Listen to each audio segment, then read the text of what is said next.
প্রতিদিন অন্তত ১৭ বার আমরা সূরা ফাতিহা পড়ি। সো আসুন আমরা সূরা ফাতিহার এরকম ১০টা ওয়ার্ড আজকে শিখব অর্থ, যাতে করে সূরা ফাতিহা আপনি মোটামুটি বুঝতে পারবেন এবং আপনার নামাজটা আরেকটু অর্থবহ হবে ইনশাআল্লাহ। সো ১ নম্বর ওয়ার্ডটা হইল আলহামদুলিল্লাহি রাব্বিল আলামিন। এইখানে যে রব্বুন ওয়ার্ডটা আছে, এই রব্বুন মানে হচ্ছে রব, প্রতিপালক, পালনকর্তা। তাহলে ১ নম্বর ওয়ার্ড যেটা আমরা শিখলাম সেটা হচ্ছে রব্বুন মানে হচ্ছে প্রতিপালক। ২ নম্বর ওয়ার্ডটা হলো এই আয়াতের মধ্যেই আছে আল আলামিন। আলামিন মানে হচ্ছে জগৎ সমূহ, অর্থাৎ এখানে কিন্তু একটা জগৎ না, বহু বচন আল আলামিন। এই বহু বচন শব্দ এটার অর্থ হলো সমগ্র জগৎ বা জগৎ সমূহ। ৩ নম্বর ওয়ার্ডটা হলো মালিক ইয়াউমিদ্দিন। এখান থেকে আমরা মালিক এই ওয়ার্ডটা শিখবো। এটার মানে হচ্ছে মালিক, আধিপত্যকারী বা অধিপতি। এটা হলো মালিক ওয়ার্ডের অর্থ। ৪ নম্বর ওয়ার্ডটা হইলো আদ-দ্বীন, অর্থাৎ বিচার, হিসাবের দিন।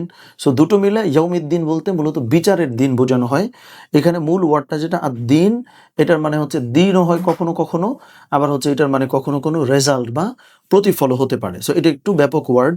পরবর্তী ওয়ার্ড হইল না'বুদু। না'বুদু মানে হইলো আমরা ইবাদত করি। সো ইবাদত ওয়ার্ডটা তো মোটামুটি কমন আমাদের কাছে। সো ওটারই যে ভার্বাল ফর্ম না'বুদু, আমরা ইবাদত করি। সো আমি একটু রিলেট করার চেষ্টা এই জন্য করতেছি যে আপনার জন্য ১-২ বার পড়লে মোটামুটি মুখস্থ হয়ে যায় কমন ওয়ার্ডগুলো আর কি। সো না'বুদু মানে আমরা ইবাদত করি। পরবর্তী ওয়ার্ড হলো নাস্তাঈনু, অর্থাৎ ইয়াকা না'বুদু ওয়া ইয়াকা নাস্তাঈন। এই নাস্তাঈন মানে হইলো আমরা সাহায্য চাই আল্লাহ সুবহানাহু ওয়া তাআলার কাছে আর কি। পরবর্তী ওয়ার্ড হইলো ইহদিনা। ইহদি মানে হলো পথ দেখান, না মানে হচ্ছে আমাদের। তাহলে দুইটা মিলে কি দাঁড়াচ্ছে? ইহদিনা, আমাদেরকে হিদায়াত দিন বা আমাদেরকে পথ দেখান। পরবর্তী ওয়ার্ড হইল আস-সিরাত, মানে হচ্ছে পথ। অর্থাৎ ওই যে ইহদিনাস সিরাত, দুটো মিলেই অর্থ দাঁড়াচ্ছিল যে আমাদেরকে পথের হিদায়াত দিন বা সরল সঠিক পথ দেখান।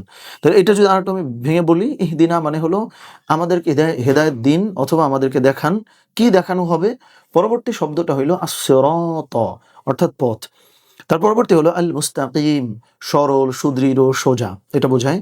পরবর্তী ওয়ার্ড আনআমতা, আপনি অনুগ্রহ করেছেন বা আপনি নিয়ামত দিয়েছেন। পরবর্তী ওয়ার্ড গায়রি, ব্যতীত, ছাড়া, এটা বোঝায় হচ্ছে গায়রি ওয়ার্ড দিয়ে। সর্বশেষ আর মাত্র ২টা ওয়ার্ড আছে আমাদের।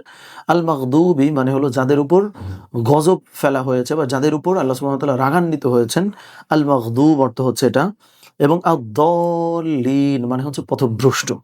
সো এই যে খুব কমনলি ব্যবহৃত যে ১০টা ওয়ার্ড আমরা শিখলাম সূরা ফাতিহার, এই ওয়ার্ডগুলোর অর্থ যদি মোটামুটি জেনে ফেলা যায়, তাইলে যেই সূরাটা আল কোরআনের মানে প্রতিদিন আমরা ১৭ বার পাঠ করি, এইটার অর্থ আমরা মোটামুটি বুঝে ফেলবো ইনশাআল্লাহ। আপনি কতটুকু কোরআন পারেন মাত্র ২ মিনিটেই এটা যাচাই করে নিতে পারেন আমাদের কমেন্টে দেওয়া বা ডেসক্রিপশনে দেওয়া লিঙ্ক থেকে।